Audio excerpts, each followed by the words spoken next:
All right, we're on the practice final exam doing question number 1, part F.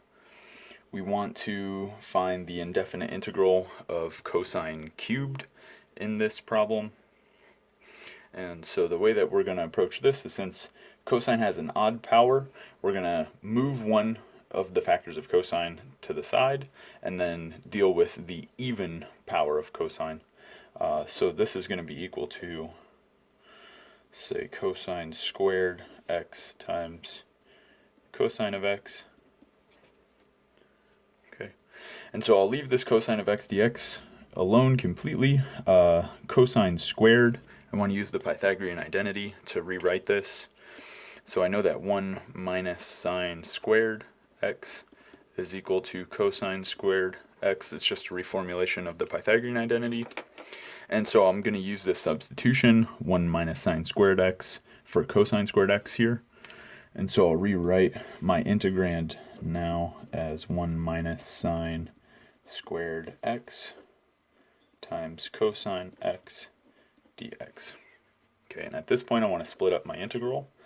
So I'll split this up. I have 1 times cosine, so I have just integral of cosine dx, and then minus integral of sine squared x cosine of x dx.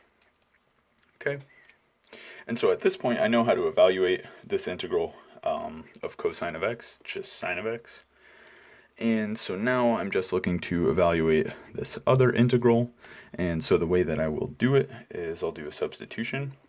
I'll do u equals sine of x, reason being because then du is equal to cosine of x dx, and so you'll see that this integrand here is actually u squared, right? Because u is sine of x, here's a sine squared, so u squared, and then cosine x dx, that's all gobbled up into du, right? So the way that I'll write this now is, so I know my first integral is sine of x, no big deal. All right, second integral is minus integral of u squared du. Okay, so we can evaluate that integral fairly easily. We just use the power rule. So this is sine of x, still coming from the first one, and then minus 1/3 u cubed. And now we're done with our integration, so we're going to write our plus c so we don't forget it. Okay, so we wrote that, and now we are not fully in the variable x. That was our original variable. We have an indefinite integral, so we always want to end up in the same variable x, but this is not really that big of a deal. I just have u cubed here. I need to turn that back into sine, and it'll be sine cubed. So the final answer here will be sine of x minus 1/3 sine cubed of x plus our constant, right? And so remember to check something like this, because we did do a lot of steps, right, to check that this is indeed the antiderivative of cosine cubed.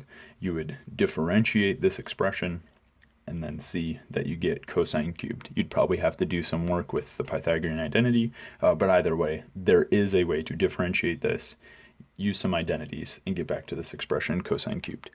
All right, moving on to the next one.